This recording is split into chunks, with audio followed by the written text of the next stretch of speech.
안녕하세요. 미스케롯입니다. 네, 이번 시간 같은 경우도 저번 시간에 이어서 비서실무 파트에서 우리가 임원 지원 업무 학습을 할 거고요.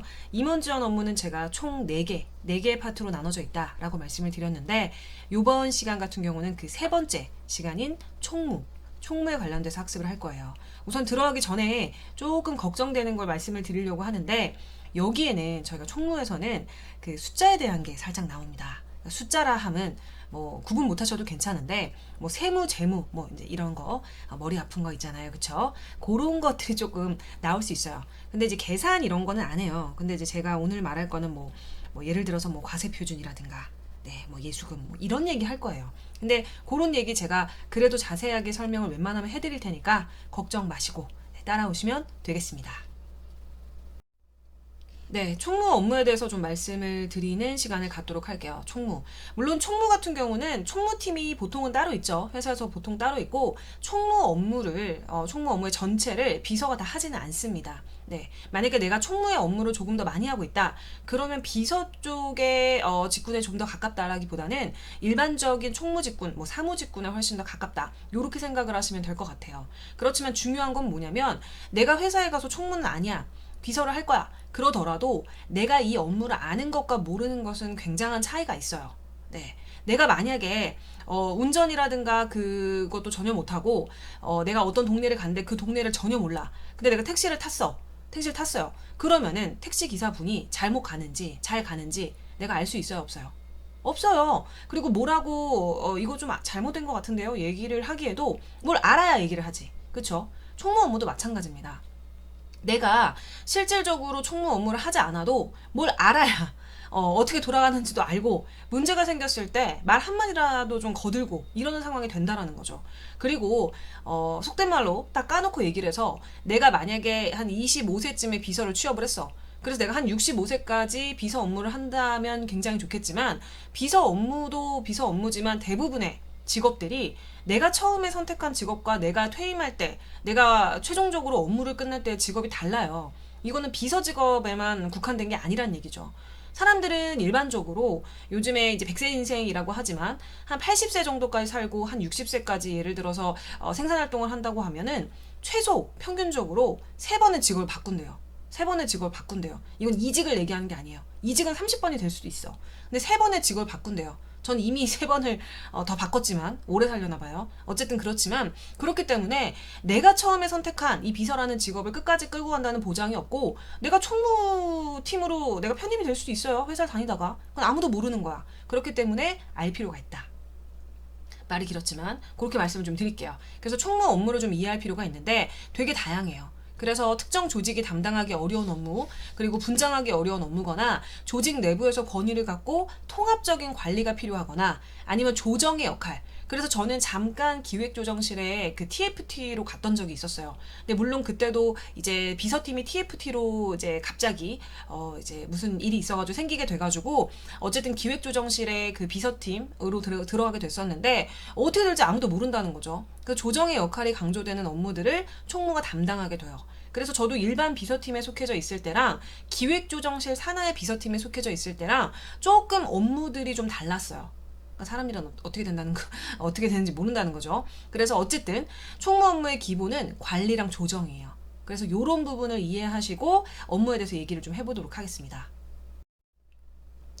특징을 볼게요. 총무는 최고 관리자, 최고 경영자를 보조하는 업무를 담당해요. 그래서 디테일하게 들어가게 되면 비서가 옆에 이제 어떻게 보면은 근처에 가가지고 하는 업무와는 조금 성격이 다른 어떠한 업무를 담당하게 돼요. 그래서 보조에 대해서 얘기를 해보면 최고 관리자, 최고 경영자의 선택에 있어서 적절한 도움, 견해 이런 부분을 제시하는 거라고 할 수 있는데 비서 업무라고 담당하는 것들도 이에 해당하게 되는 것이죠. 일부가. 그래서 비서가 개인적인 측면에서 최고 관리자나 최고 경영자의 보좌를 직접 이제 담당을 하게 된다면 총무는 조직 전체의 측면에서 최고 관리자나 경영자의 선택에 도움을 주는 업무를 담당하는 것이에요. 그래서 우리가 비서가 보좌 이렇게 얘기를 하는데 보좌는 측면이 다르다라는 거지.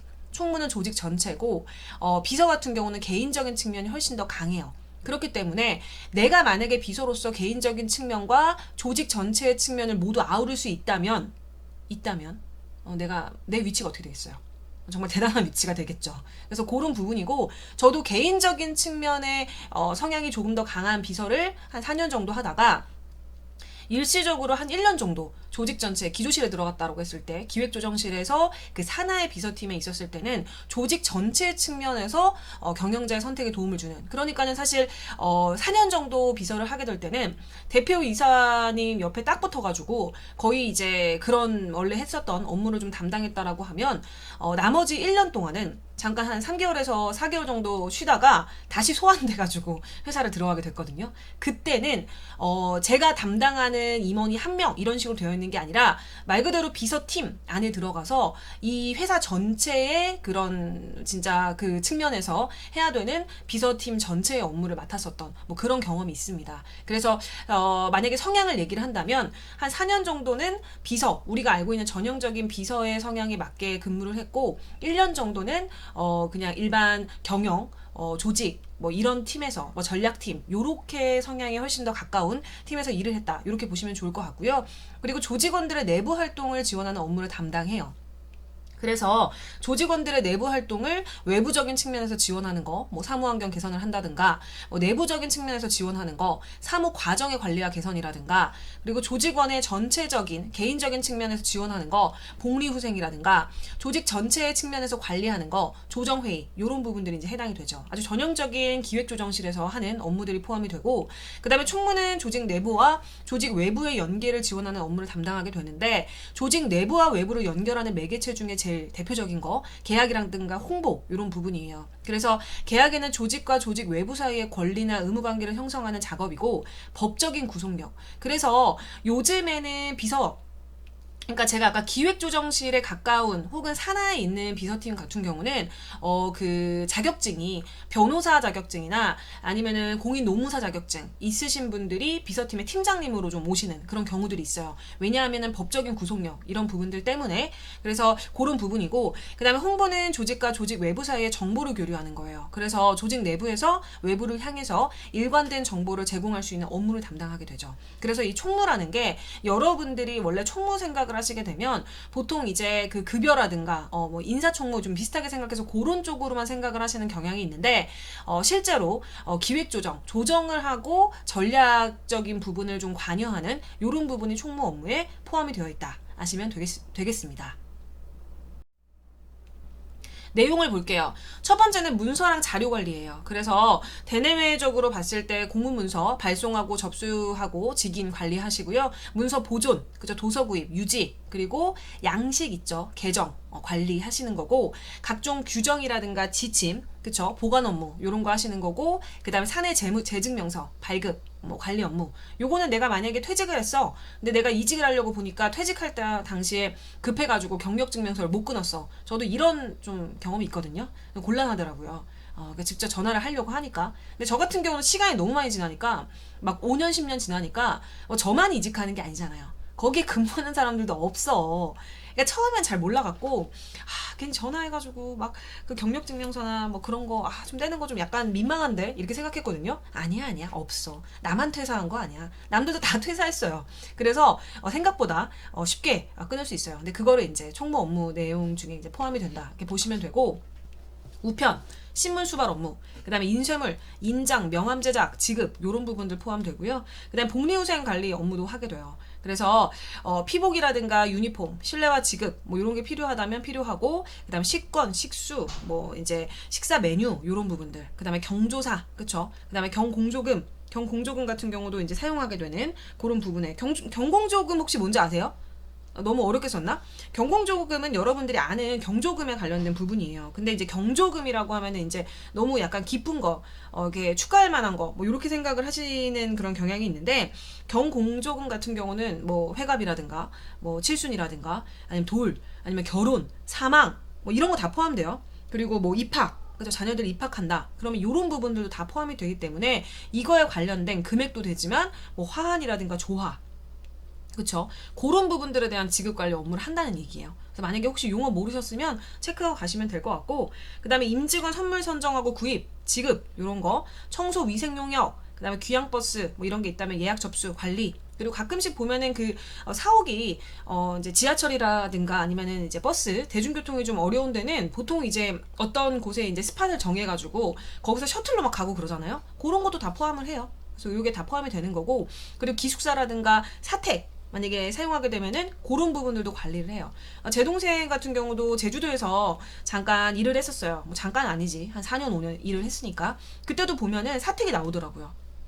저희는 베이스가 서울인데 제 동생이 이제 제주도로 발령을 나게 되니까 발령도 진짜 되게 놀랬던 것 중에 하나가 뭐냐면, 교육 공무원들도 마찬가지지만 일반 기업에서 공사 이런 데도 보면은 발령이, 저는 막 한 달 이렇게 줘야 된다고 개인적으로 생각하는데 막 발령이 일주일 전에 막 3일 전에 이렇게 나더라고요. 나고 가래 거기로. 그래가지고 막 사택이라든가 이런 데 이제 살고 했었는데, 그런 것들 신청 접수라든가 관리 업무 다 총무에서 하시는 거고, 그 다음에 의전 활동 업무를 하시게 되는데, 뭐 웰컴보드라든가 룸, 회의 준비 뭐 당연한 거고, VIP 접대, 그 다음에 라인 투어, 부가사항이라든가 체크 업무 하시는 거고, 선물이라든가 호텔 예약 뭐 이런 거 업무 하시고, 요즘에는 이제 의전 활동 업무에 코로나 관련돼 가지고 격리하는 부분들 때문에 이런 숙박업소 이런 부분들 이제 예약하고 이런 업무들도 다 이제 총무 업무에 포함이 되고요. 그다음 보안 관리, 그래서 보안 관리 관련해 가지고 유지, 기획, 수립, 그쵸?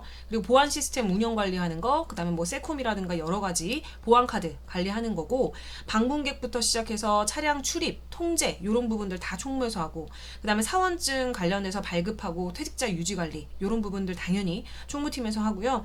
그다음에 비품, 그쵸? 비품 관련돼 가지고 소유량이라든가 어떻게 사용할지 파악하는 거, 그다음에 재고, 그다음 불출, 폐기, 매각 뭐 다 포함되죠. 그리고 비품, 소모품, 사무용품 뭐 이런 부분들 다 관리하고, 그다음 다이어리라든가 캘린더, 연화장, 그쵸? 요런 부분들 다 하고, 그다음에 전산, 사무기기, 유지 보수, 계획 수립, 유지 보수 뭐 다 해요. 진짜 너무 많죠. 근데 이제 이게 아주 실무적인 부분들을 총무팀에서 하고요. 요 지금 방금 말씀드렸던 앞에 있는 장부터 시작해가지고 말씀드렸던 부분들이 비서들이 어떻게든 관여하는 업무들이에요. 그러니까 총무팀은 거의 90% 정도 실무에 대한 업무를 한다라고 치면, 지금 비서들 같은 경우는 지금 여기 제가 말씀드린 거 있죠. 비서가 안 하는 게 거의 한 10%? 5%밖에 안 돼요. 나머지는 다 비서가 어쨌든 손을 대야 되는 업무들이에요. 네. 뭐 말만 하든 뭐 얼굴만 비추든 뭐 몸만 가든 어쨌든 단 10%? 20%라도 어쨌든 비서들이 무조건적으로 건드려야 되는 업무들이 다 포함이 돼요. 그러니까 이제 뭐 총무 업무를 모르고 비서를 할 수가 없겠죠. 그래서 이런 부분들 체크하시고, 또 있어. 차량 관리 업무. 그쵸? 그래서 공용 차량부터 시작해서 실행 업무, 뭐 정비, 유지 보수, 그다음에 대장 현황, 주유카드, 차량 키, 그다음에 운행 허가, 운행 일지, 뭐 지침 이런 부분들. 그러니까 만약에 차량 업무만 본다라고 쳐요. 그러면은 기본적으로 우리가 직접 대고 이제 일을 하게 되는 부분은 뭐냐면, 뭐 이런 건 안 하지. 정비라든가 유지 보수 이런 건 안 해요. 근데 운행 대장 관련돼 가지고 만약에 우리 비서팀에 뭐 대표님 계시고 이사님 두 분 계시다. 그럼 이 대장 관련돼 가지고 직접 어느 정도 보셔야 되는 거. 그다음에 주유카드 뭐 할지. 왜냐면 여기서 이제 그 유류비로 나가게 되면은 비서실에서 일어나게 되는 부분들은 우리가 관리를 한단 말이에요. 그러니까 당연히 하게 되고, 그 다음에 운행 일지, 그쵸? 이런 부분들 정도는 비서가 체크를 하는 부분이기 때문에 차량 관리 업무도 관여를 하죠. 그리고 출장의 연수 관리 업무, 요거는 이제 예산 편성, 실적 관리, 그 다음에 출장 지원 업무, 그 다음에 국내외 출장 업무 관련해서 회계 처리, 출장비 지급, 그 다음에 여권 및 비자 관련 처리, 업무 처리. 요것도 총무팀에서 다 해요, 대부분. 그런데 여기서 또 우리 비서가 터치를 하게 되는 부분들은 뭐냐면, 연수계에 관련돼가지고 내 대표님한테 대충 듣죠. 관련하고. 출장 지원. 예약을 만약에 예약을 총무팀에 다 한다라고 해도 가끔씩 항공편이라든가 호텔이라든가 이런 부분들을 비서가 직접 관여해야 되는 부분들이 있어요. 뭐 카드를 챙겨준다든지. 예약을 했는데 예약했던 카드 그대로 안 가져가면은 제가 속된 말로 뺀지 먹는다고 그 얘기 제가 했었죠. 그런 부분들 다 체크해야 되지.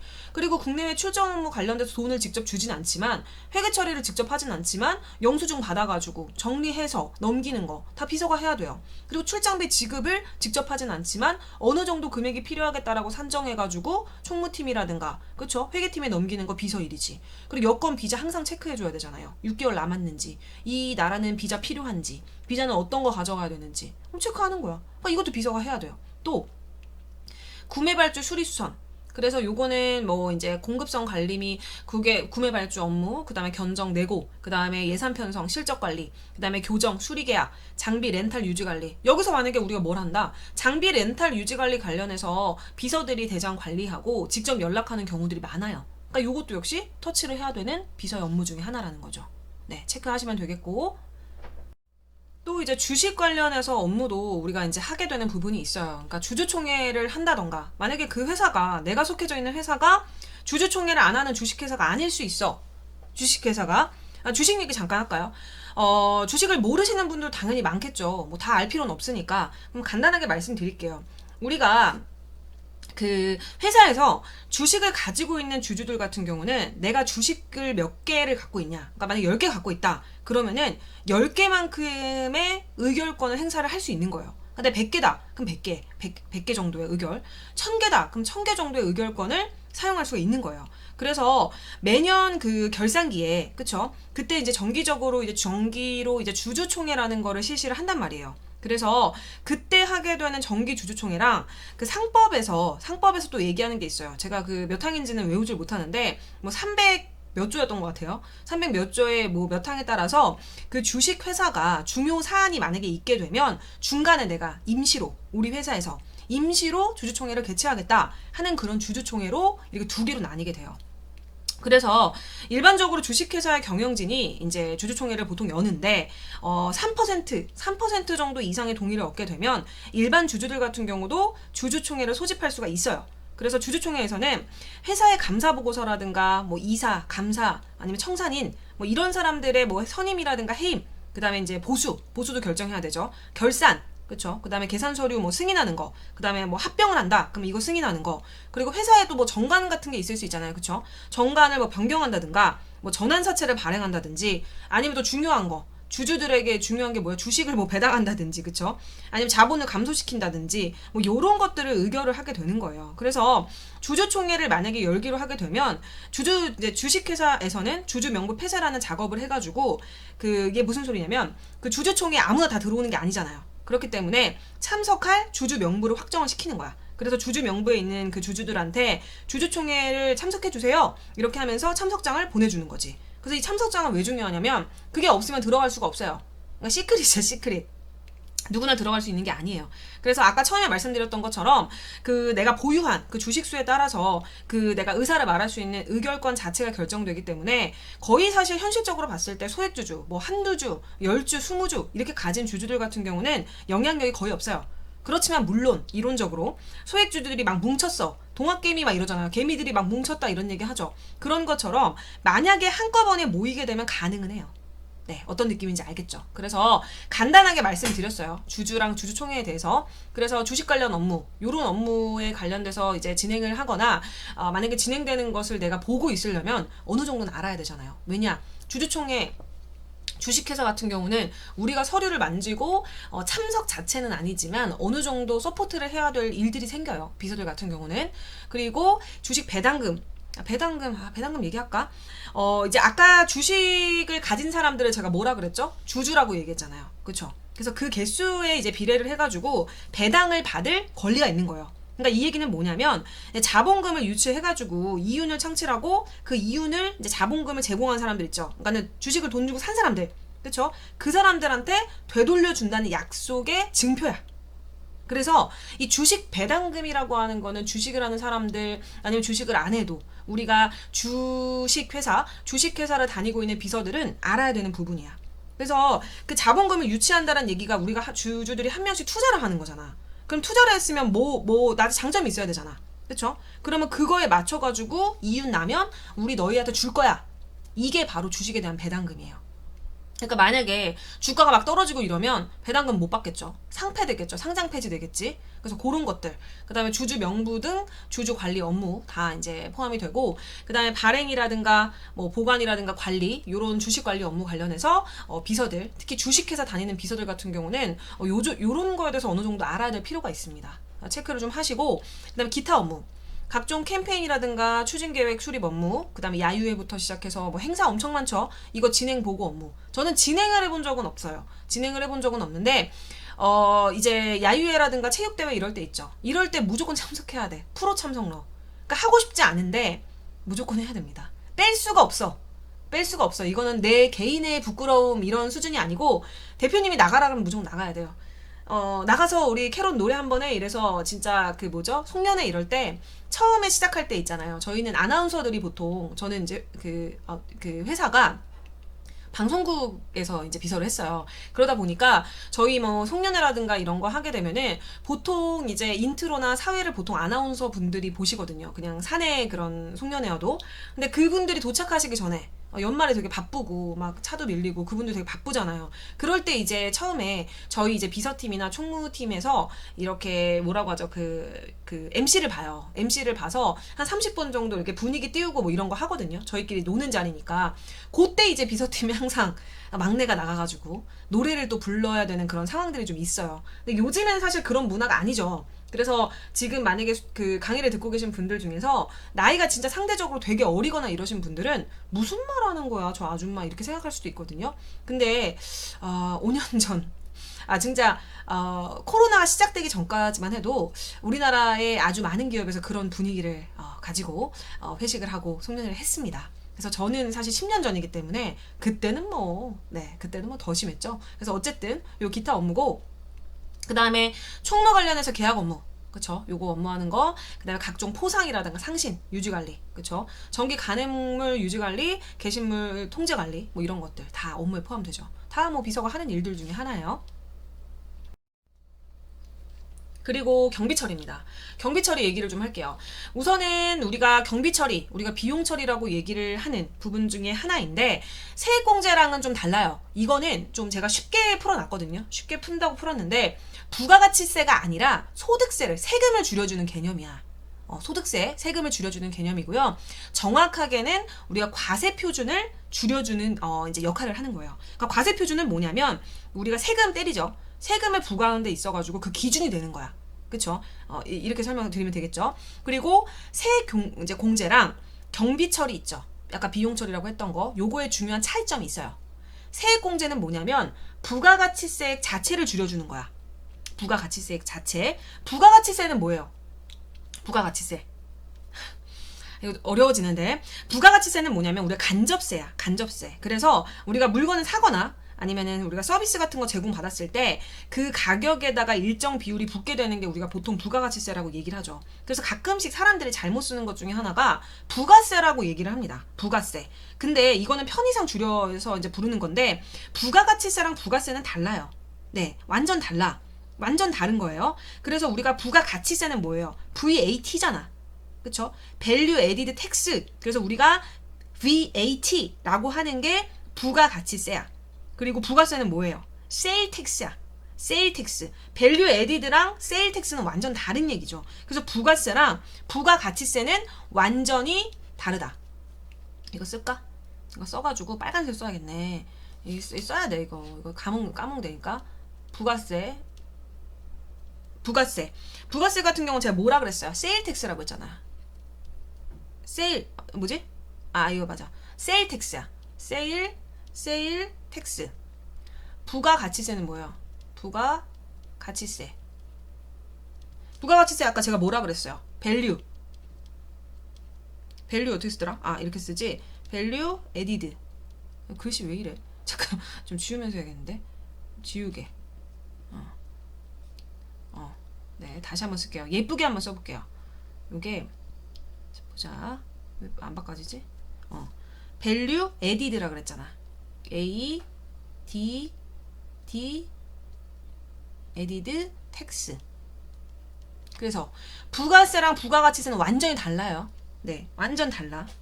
그래서 우리가 아는 거는 부가가치세야. 그래서 여기 앞자가 뭐예요? VAT. 그래서 우리가 그 부가가치세 가끔씩 보면은 이제 원래는 우리나라가 다 이제 포함이 되어 있는데 막 좋은 식당 이런 데 가면은 따로 받잖아요. 그쵸? 부가가치세 별도 이런 얘기 들어보셨죠? 부가가치세 별도 뭐 이렇게 하잖아요. 가끔씩 이거 잘못 쓰는 그 뭐라고 하죠? 상인들이 있어요. 어떨 때 그러냐면 내가 여기 10,000원인 줄 알고 들어갔는데 10,000원인 줄 알고 들어갔어. 그래서 내가 카드로 결제하려고 그러면 그 상인이 뭐라 그래요? 카드로 하시면 11,000원 내셔야 돼요 이러잖아.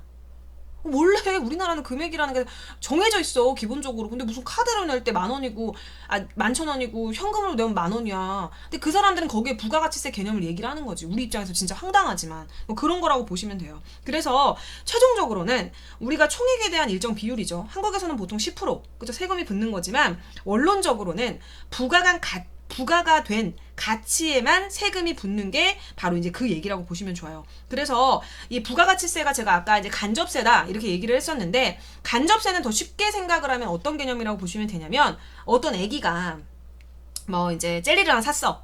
그쵸? 젤리를 하나 사도 바로 부담하게 되는 세금이 간접세고 부가가치세예요. 그래서 이거는 뭐 소득이 많든 뭐 부자건 나이가 뭐 조금이건 어쨌든 간에 내가 뭔가를 사고 소비를 한다 이러면 그냥 무조건 부담하는 세금이 부가가치세예요.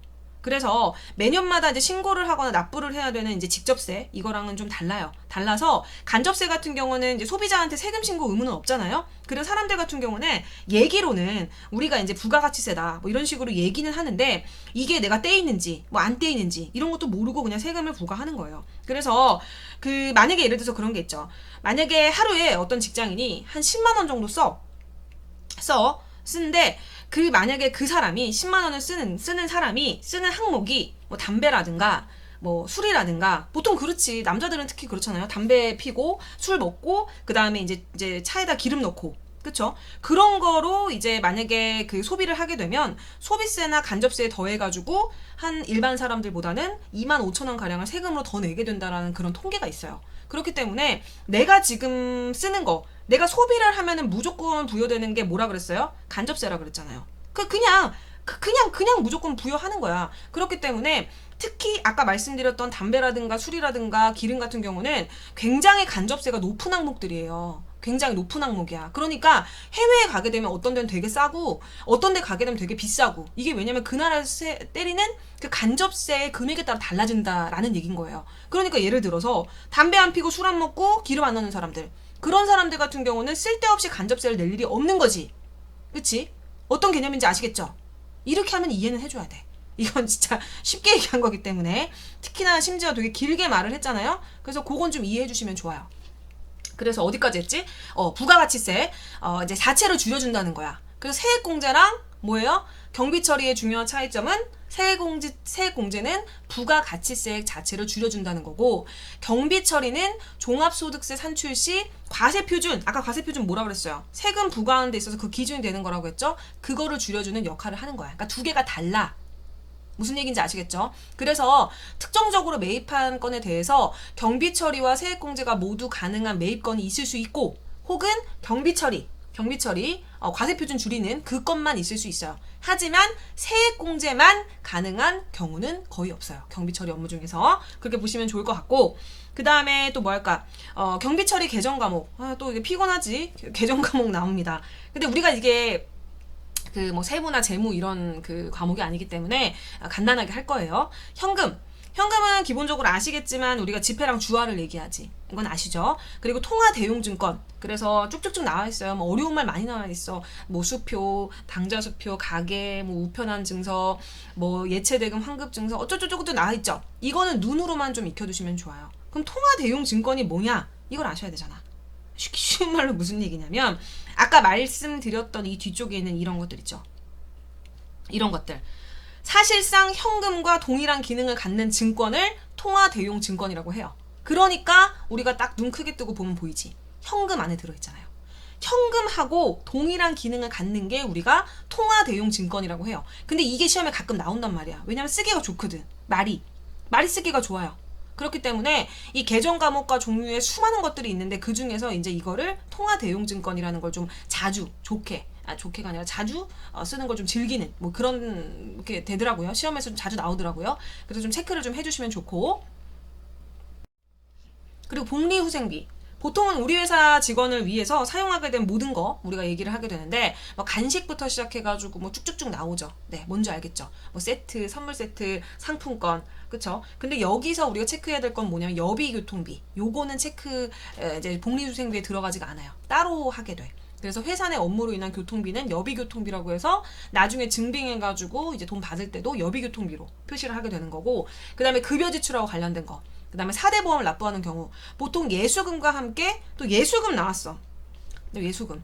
예수금 이제 주식에 관련돼서 좀 이해도가 있으신 분들은 예수금의 개념을 아는데 주식에 관련돼서 모르거나 내가 재무나 세무에 대해서 용어 잘 모르면 예수금에 대한 그 용어가 좀 이제 부딪히죠. 근데 예수금은 뭐냐면 내가 어떤 거래를 해.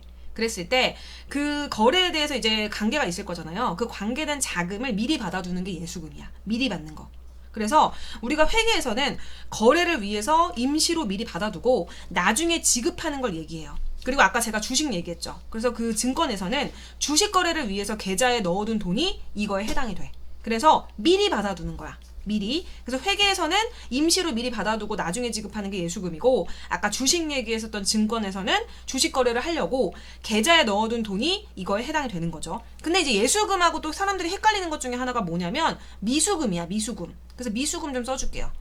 글씨가 좀 이상하게 써지지만 미수금. 미수금하고 예수금은 달라요. 근데 사람들이 헷갈려요. 미수금은 뭐냐면 내가 좀 이렇게 걷어야 될 돈이 있잖아. 걷어야 된다고 하니까 약간 사채업자 같긴 한데 걷어야 되는 돈인데 걷어서 이제 들이지 못한 자금을 우리가 보통 미수금이라 그래. 그래서 미수액이라고 얘기하죠. 못 받은 거야. 내가 받아야 되는 돈인데 받지 못한 돈은 우리가 미수금이라고 얘기를 해요. 어떤 건지 아시겠죠? 그런데 이제 아까 주식 얘기 잠깐 했으니까 만약에 이 이제 똑같은데 증권에서는 주식에서는 뭐라고 얘기하냐면 그 임시적인 거래에 대해서 받지 못한 금액이 있다. 그러면 그거를 외상 매출금 뭐 요렇게 얘기를 하게 됩니다. 그래서 예수금하고 함께 건강보험료 회사 부담분을 복리후생비 개정 과목을 사용하기도 한다. 그래서 요거는 추가적으로 좀 체크를 하시면 될 것 같아요. 그래서 이렇게 이해를 좀 하시면 될 것 같고 밑에 제가 예수금 써놨네요. 네, 예수금 써놨어. 그래서 예수금은 아까 말씀드렸듯이 외부에 지출해야 될 금액을 기업이 거래처나 종합원으로부터 미리 받아서 일시적으로 보관하는 금액이야. 이게 예수금이에요. 그래서 이제 미리 받아둔다는 거죠. 그래서 이제 거래를 위해서야. 그냥 받는 건 아니고 거래를 하려고 미리 받아두고 나중에 꼭 지급을 해야 돼. 그래서 일시적으로 보관하는 거죠. 그래서 예수금이 얼마큼 쌓였다. 그러니까 이거는 어쨌든 가져가는 금액이고 보통은 원천 징수하는 것을 얘기하고 급여를 지급할 때 4대 보험이 여기에 속한다. 원천 징수 나왔네. 원천 징수 많이 들어보셨죠? 직장인분들 같은 경우 원천 징수의 의미를 알지만 또 직장 생활을 안 하는 사람은 또 이 말이 어려워. 원천 징수라는 말을 뭐라고 표현할까? 요거는 이제 일하는 사람 있죠. 우리가 일하는 사람을 근로자라고 얘기를 하는데 근로자가 내 소득에 대해서 이제 세금을 내야 되는 거잖아요. 그쵸? 세금은 우리가 이제 그 신고를 해야 되잖아요. 근데 직접 신고하고 납부하는 거를 대신 해주는 거야. 대신. 그쵸? 대신. 그러니까 내가 직접 하면 좋은데 대신 소득을 지급하는 이제 그 그러니까 회사가 소득을 지급하면서 미리 세금을 징수해가지고 납부하는 거야. 그래서 아니야, 더 쉽게 말할게요. 만약에 일상적인 단어로 좀 쉽게 말씀을 드리면 뭐냐면 직원한테 월급 주잖아요. 그러면 세금 미리 떼주잖아요. 세금을 미리 떼고 주잖아요. 그쵸? 여기서 미리 떼고가 원천징수야. 이해 쉽죠? 이거 써야겠다. 원천징수라고 얘기를 하면은 어렵게 말할 것도 없어. 이거는 미리 떼고 라는 뜻이야. 원천징수가. 그래서 가끔씩 사람들이 왜 이렇게 많이 떼? 이러잖아요. 많이 떼는 게 아니라 본인이 많이 벌었으니까 많이 떼는 거지. 뭐 그냥 막 떼겠어요? 그건 아니지. 본인이 신고할 거 대신 해주는 거예요. 그래서 미리 떼고라는 말이 원천징수랑 같은 말이다. 이렇게 보시면 될 것 같아요. 무슨 얘기인지 아시겠죠? 급여 볼게요, 급여. 급여는 이제 앞에서 이제 말씀을 드렸기 때문에, 직원한테 세금 부근, 원천징수 뭐라 그랬어요? 미리 떼고, 그쵸? 급여를 지급하는 거죠. 근데 여기다가 이제 교과서인데, 우리가 학습을 해야 되는데, 여기다가 이제 제가 한글로 미리 떼고 이러면 너무 없어 보이잖아요. 그래서 이렇게 썼고, 보통 4대 보험하고 근로소득세, 지방소득세, 예수금으로 잡아요. 아까 예수금 뭐라 그랬어요? 예수금. 미리 받아두는 거라 그랬잖아요. 그래서 나중에 지급하는 걸 말한다라고 이제 말씀드렸고, 이때 적유로 분리해두는 게 유용하고, 보험료는 여기에 쓰여져 있는 거 말고도 많은 것들 더 있고, 그 다음에 세금과 공과. 또 나왔네. 세금과 공과는 뭐냐면, 뭐 재산세라든가, 아니면 뭐 자동차세라든가, 뭐 적십자 회비, 이런 거를 우리가 세금과 공과라고 해요. 그래서 이제 밑에 보시면 뭐 나와 있네. 여기 승용차의 자동차세, 교통환경부담금, 근데 이제 취득세, 승용차 취득세 같은 경우는 부대 비용이기 때문에 이제 항목이 달라요. 그리고 건물에 대한 재산세, 세대주 주민세 포함되고, 본사의 적십자 회비, 상공회의소 회비, 뭐 영업부 계약서 뭐 이런 거 다. 그리고 개인이 내는 건 기부금 처리하는 거 아시죠? 기부금 처리하는 거고, 그 다음에 임차인 부담, 간주 임대료 지급하는 거, 그 다음에 영업용인지 확실하지 않은 차량 면허세, 뭐 이런 거, 세금과 공가, 뭐 이제 이런 것들이 다 포함이 된다, 이렇게 보시면 되겠고, 차량 유지비 같은 경우는 이제 유류대라든가 아니면 정기검사, 그다음에 월정 세차비 뭐 다 포함될 거고, 뭐 엔진오일 교환하고 뭐 이런 거. 근데 만약에 여기서 엔진오일 이제 교환 수준이 아니라, 예를 들어서 뭐 차량에 뭐 범퍼를 간다, 아니면은 뭐 엔진 자체를 교체한다, 이러면은 차량 운반구로 계정 과목이 달라지고, 그 다음에 기타 비용 계정, 전력비, 전기 요금이 들어가는데, 옛날에 이거 밑에 수도 광열비에 넣었거든요. 근데 요즘엔 다 전력비로 처리하는데, 안 그런 데도 있어요, 가끔. 네, 뭐 돈만 잘 나면 되지. 근데 어쨌든 그렇다는 얘기고, 수도 광열비에는 수도 요금, 도시가스 요금 이런 거 포함되고, 그 다음에 가스 수도료, 그래서 제조에서 쓰는 수도요금, 가스요금 포함되고요. 통신비에는 이제 우표라든가 우편 발송이 다 들어가게 되는데, 소포는 운반비예요. 소포 운반비이기 때문에 밑에 운반비를 보시게 되면 크기가 크고 무게가 많이 나가기 때문에 키로수 때문에 금액이 그렇게 되는 거예요. 그래서 이제 분류가 되는데, 소포 배달비, 발송 운임, 요런 거. 그래서 만약에 내가 원재료를 구입하는데 드는 착불료가 있다, 그럼 이건 원재료 계정을 사용하게 되고, 그 다음 도서인쇄비, 이거는 뭐 딱 보셔도 도서에 관련된 부분이죠. 그리고 중요한 거는 광고 선전비가 자주 나와요. 이거는 딱 보셔도 광고에 관련된 비용이고 한데, 우리가 이제 생각을 해야 되는 건 직원 채용 광고 게재. 이게 뭐냐면, 우리가 보통 이제 취업 사이트 있잖아요. 거기에 만약에 비서를 뭐 구인 공고를 내. 우리 회사에서 만약에 공채 공고를 내. 그럴 경우에 이제 그 광고 선전비에 이제 우리가 계정 과목 들어가게 되는데, 만약에 예를 들어서 그냥 내면은 그냥 광고 선전비에 들어가게 돼. 기본적인 거. 근데 거기에 이제 수수료 금액에 따라서 수수료 비용이 이제 발생하게 되는 부분이 있는데, 그렇게 되면은 좀 세부적으로 나눠가지고 계정을 파시면 되겠죠. 네, 그렇게 보시면 되고, 그 다음에 소모품비. 금액이 크지 않은 소모품. 뭐 휴지라든가 문구류라든가 청소용품, 뭐 복사용지, 이거 소모품비고, 그 다음에 수수료 비용. 아까 수수료 비용 얘기했죠. 광고 선전비 얘기할 때. 그랬을 때 이체 수수료, 뭐 세콤을 한다, 그럼 그 관리 유지비, 법률 자문 수수료, 그 다음에 기장, 그쵸? 우리 기장 맡기는 거, 번역비, 청소 용역비, 이건 수수료 비용에 들어가요. 그래서 아까 광고 선전비랑 그 수수료 비용 관련돼서는 좀 체크를 하시면 좋겠고, 그 다음에 경조사 업무. 마지막이에요. 경조사 업무인데, 경조사 업무 관리 순서랑 제가 책에 보시면 경조사 관련돼가지고 그 용어 같은 거, 봉투에 용어 어떻게 쓰고 이런 부분들 책에는 나와 있어요. 근데 그거를 굳이 여기 넣을 필요는 없어가지고 그건 책으로 확인하시면 될 것 같고, 경조사 업무 관리 순서를 좀 볼게요. 우선은 회사의 경조 규정이라는 게 있잖아요. 회사마다 다 달라. 그렇기 때문에 그 직급별로 어떻게 경조 규정이 있는지 선례를 좀 알아두시면 좋겠고, 그 다음에 우리가 인트라넷이라든가 아니면은 뉴스 이런데 유명하신 분들은 뉴스에 나오잖아요. 그쵸? 부고란 이런데 나오게 되는데, 경조 상황을 좀 확인을 하시는 거죠. 그 내용부터 일시, 장소, 연락처 이런 부분들 인지하시고, 상사한테 보고를 하거나 지시를 받죠. 내가 먼저 봤으면 보고를 하겠지만 상사가 먼저 얘기해주는 경우도 많기 때문에 지시를 받게 되고, 그 다음에 참여 방법. 요즘에는 특히나 코로나 시대 때문에 참여를 직접 하는 경우라든가 이런 부분에 대해서 좀 조율을 해야 될 필요가 있어요. 무조건적으로 갈 수가 없는 부분이기 때문에 조율을 좀 하셔야 되고, 그 다음에 경조사를 처리를 하시는 거죠. 그래서 참석을 할 건지, 조의금을 뭐 낼 건지, 축의금을 낼 건지, 선물로 대체를 할 건지, 화환을 줄 건지, 이런 부분들 좀 체크를 하셔가지고 경조사 업무하시면 되고, 경조 관련돼서 용어라든가 이런 부분들은 제가 책에 실어놨기 때문에 그곳에서 이제 필요하신 대로 이렇게 보신 다음에 참고하시면 될 것 같아요. 그래서 이제 우리가 학습은 다 했고 이거와 관련된 문제를 좀 푸시면 되겠죠. 우리가 벌써 기출문제 100제 중에서 97번에 왔어요.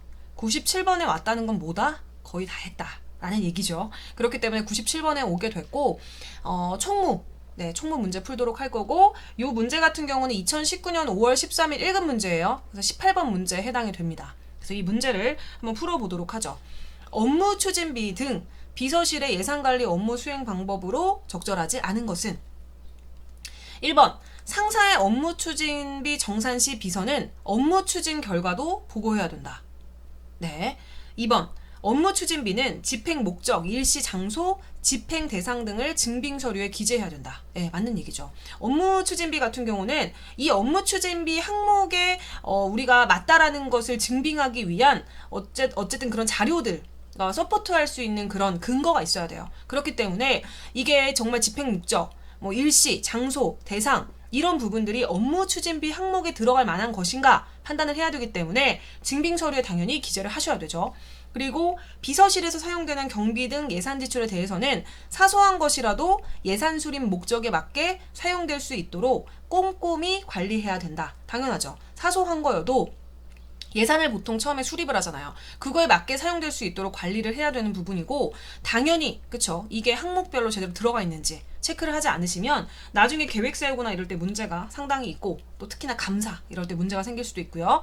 그 다음에 업무 추진비는 기관의 장등이 기관을 운영하고 정책을 추진하는 등 업무를 처리하는데 사용되어야 된다. 그쵸? 개인적인 비용으로 사용하는 건 아니죠. 그래서 아까도 얘기했었지만 어떤 이제 뭐 적십자회비 이런 거여도 회사의 적십자회비는 당연히 그 안에 들어가는 부분이지만 회사의 뭐 적십자회비가 아니라 자기 거 개인적인 거 뭐 이런 부분들은 다 개인에 관련돼서 따로따로 하셔야 되는 부분들인 거죠. 그래서 회사에서 이제 처리를 하거나 비용이 나가는 모든 업무 추진비는 어쨌든 기관을 운영하고 정책을 추진하는 그런 업무를 처리하는 데 사용하셔야 되는 부분입니다. 그런데 1번을 보시죠.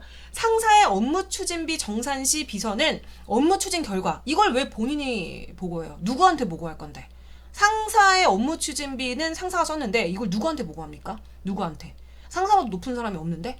그래서 이거는 어쨌든 적절하지가 않아요. 답이 1번이라는 거지. 그래서 업무 추진비 정산하고 업무 추진 결과는 별개의 문제예요. 이거는 결과를 보고하는 그 사업팀이 따로 있겠죠. 그쵸? 업무 추진을 같이 했던 팀이 있을 거 아니에요. 그 팀에서 결과를 보고하거나 하는 것이지 말이 안 되죠. 비서는 모를 수 있잖아. 그런 부분에 대해서. 정말 이제 겉으로 볼 수 있는 그런 부분들은 알 수 있어도 세부적인 추진 결과에 대해서 알 수 없기 때문에 정답은 1번에 포함이 됩니다. 그래서 1번 문제였고요. 1번이 답이고요. 네, 그래서 오늘은 생각보다 좀 빨리 끝났어요. 생각보다 어려운 거에 비해서 생각보다 빨리 끝났고 제가 이제 학교에서 경영진 예결상 관리라는 과목을 강의를 하는데 거기서 했었던 부분들이 조금 나오네요. 네, 나와요. 좀 나오고 물론 학교 과목에서는 되게 디테일하게 배우는데 여기서는 굳이 그럴 필요가 없을 것 같아서 꼭 집어야 될 부분들만 좀 말씀을 드렸습니다. 그래서 강의를 잘 들으셨다라고 한다면 구독과 좋아요 알림 설정까지 하시고 공부하는 거 어렵지 않아요. 여러분들 그냥 앉아가지고 눈만 뜨고 계세요. 저만 따라오시면 됩니다. 네, 오늘도 수업 들으시느라고 고생 많으셨고요. 다음 시간에 뵙도록 하겠습니다. 고맙습니다.